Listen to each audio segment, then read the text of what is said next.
Welcome to the Deep Dive. We're the show where we sift through the noise, stack up the sources, and really try to pull out the key nuggets of knowledge so you get a genuine shortcut to being well-informed. That's the goal. And today, we are diving deep into a real global phenomenon. I mean, a book that's genuinely reshaped how millions, myself included, think about human history. Yuval Noah Harari's Sapiens. A Brief History of Humankind.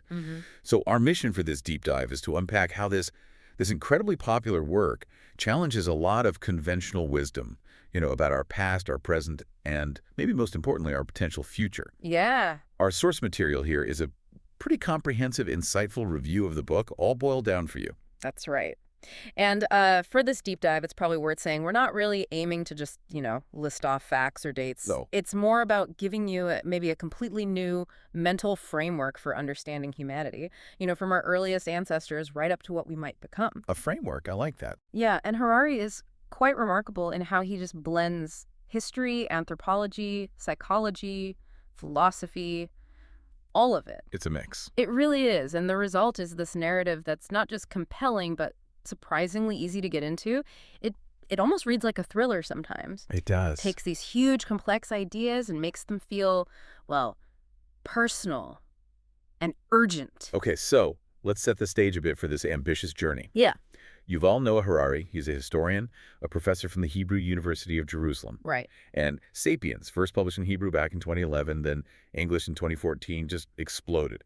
Became a global bestseller, translated into, over 60 languages now? Incredible reach. It's a truly sweeping narrative. It traces humankind's story from, those primitive foragers living alongside other human species all the way to us. Yeah. Modern Homo sapiens, basically dominating the planet. Yeah. It's a pretty bold undertaking, summarizing 70,000 years in one book. Oh, absolutely. And to manage that huge scope, the book's structured really brilliantly, I think. It's split into 4 major parts. Right. Each one tracing a really crucial stage in how humanity evolved. It's like a well-planned expedition map. Okay.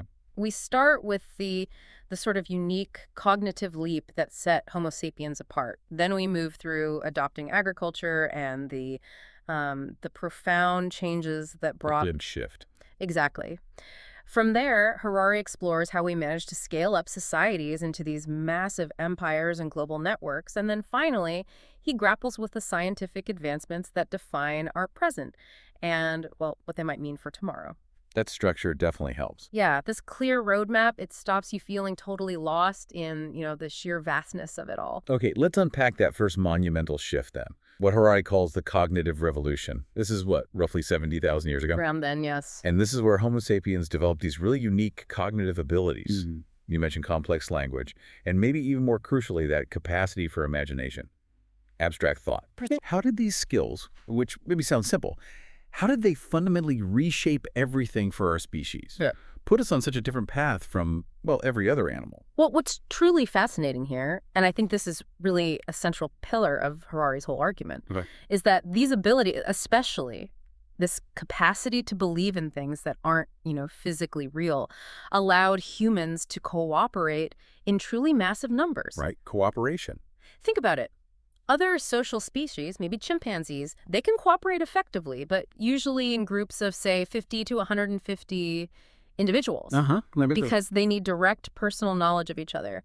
But Homo sapiens, we developed this ability to create and crucially believe in shared stories, or collective myths, as he puts it. Shared stories? Like what? Well, these aren't lies, exactly. They're more like fictions we all collectively agree upon. Things like religion, money, even nations or corporations. Okay. They aren't inherent realities in the physical world, right? A dollar bill is just, paper and ink.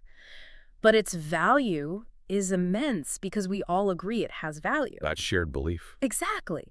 This collective belief in abstract concepts, that's what enables massive scale cooperation.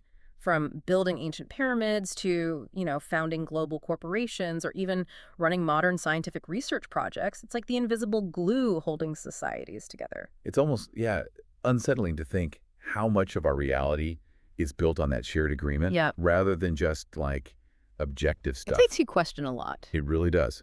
And that leads us straight into the next huge shift. The agricultural revolution. Happened around 10,000 years ago. This is the famous move, right? From nomadic hunting and gathering to settled farming. Yeah. But here's where it gets, as you say, really interesting. Harari's argument, which is pretty provocative, is that agriculture was actually a trap. Yeah, that word trap really stands out. It totally goes against centuries of conventional wisdom, doesn't it? Yeah. Which usually paints farming as like humanity's greatest leap forward. Absolutely. And Harari doesn't just, toss that idea out there.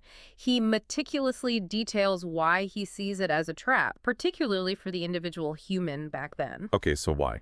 Well, instead of bringing in an era of, ease and plenty, farming for those early humans often meant more work, not less. More work. Yeah, countless hours tilling fields, weeding, guarding crops. It was tough. And it also led to increased disease. Oh, how so? Denser populations living close together, plus closer proximity to domesticated animals, that created, fertile ground for pathogens. Oh, makes sense. So we saw new ailments pop up that probably weren't common in those smaller, scattered foraging bands, and maybe even more significantly, agriculture spurred greater inequality. Surplus food allowed for social stratification. A few people could accumulate wealth and power while the majority just toiled. Right. And it established rigid hierarchies, property laws, stuff that was much less common in the generally more egalitarian foraging societies. So it forces you to rethink the whole progress narrative. Exactly. It forces you to contrast this common perception of farming as purely good and makes you ask, what does progress really mean? Was it a net positive for individual human well-being at that time? Or was it mainly just good for the species in terms of sheer numbers, maybe at the cost of individual health and free time? It's a really crucial distinction he makes. Okay, so if the cognitive revolution gave us the tools for large-scale cooperation through these shared fictions, right, and the agricultural revolution created the conditions for settled, unequal societies, how did we then scale up from villages to these massive, complex civilizations and global networks we have now? How did billions of people get bound together, people who've never even met? That's the next big piece. Harari argues that three major systems acted as really critical unifying forces. Three systems. Money, empires, and religions. Each one, in its own way, provided a kind of common language or framework, something that allowed huge numbers of strangers to interact and cooperate. Okay, like money. Money, for example, is maybe the ultimate shared fiction, right? It has no real intrinsic value. Just paper or numbers. Exactly. But it allows people from totally different cultures who might not trust each other otherwise to exchange goods and services, building incredibly complex trade networks. Right, and empires. Empires, well, they were often brutal, no doubt, but they created these vast political structures that imposed a common order and often helped spread ideas, technologies, goods across huge areas. Okay, unification through order, sometimes forced. And then religions. They provided shared moral codes, shared belief systems that went beyond just local tribal loyalties. They united people under what they saw as universal truths. Got it. Money, empires, religion. And he consistently loops back to a central idea here. Like these shared belief systems, whether it's belief in the value of a currency, the authority of an emperor, the truth of religion, or even things we value today, like human rights or democracy. Yeah. They exist and they function only because we collectively agree to believe in them. They're constructed. So these consensual realities. That's a good way to put it. They are really the bedrock of our modern global society. They allow strangers to trust each other, to trade, to build the incredibly complex, interconnected world we live in. Which brings us more or less up to the modern era and most recent, maybe the most impactful shift, the scientific revolution, roughly the last 500 years or so. Yeah, the game changer. This period saw science just dramatically transform societies. It fueled global exploration, massive industrialization, and obviously the sophisticated technology we now just take for granted. Smartphones, space travel, all of it. Indeed. And Harari outlines how this powerful kind of intertwined alliance formed between science, capitalism, and imperialism. An alliance. Yeah, they sort of fed off each other. Science provided the knowledge and tools. Capitalism provided the incentives, the funding, the drive for growth. And imperialism often provided access to resources, labor, markets. Ah, I see the connection. It fundamentally reshaped the world, leading to unprecedented growth and change, but also often exploitation and disruption. But he doesn't just stop there with history. Yeah, and this is where it gets really provocative, I think. He pivots to look towards humanity's future, and this raises a huge question. Which is? Are we, in fact, on the brink of becoming something, well, post-human? Through these rapid advancements in things like genetic engineering, artificial intelligence, biotechnology. Post-human. Wow, he really challenges us to think about what it even means to be Homo sapiens when we might soon be able to fundamentally redesign our own biology, maybe our minds, perhaps even create entirely new forms of consciousness. That's mind-bending stuff. It pushes way beyond standard historical analysis into some deep philosophical territory.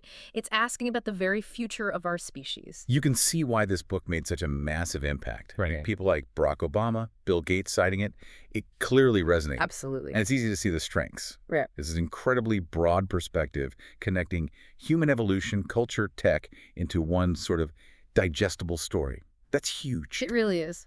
And those provocative insights, constantly challenging that comfortable idea that progress always makes life better. That's a big wake-up call in a society so focused on just, advancing. It cuts against the grain. And it feels incredibly relevant right now, raising urgent questions about AI, biotech, the very definition of humanity.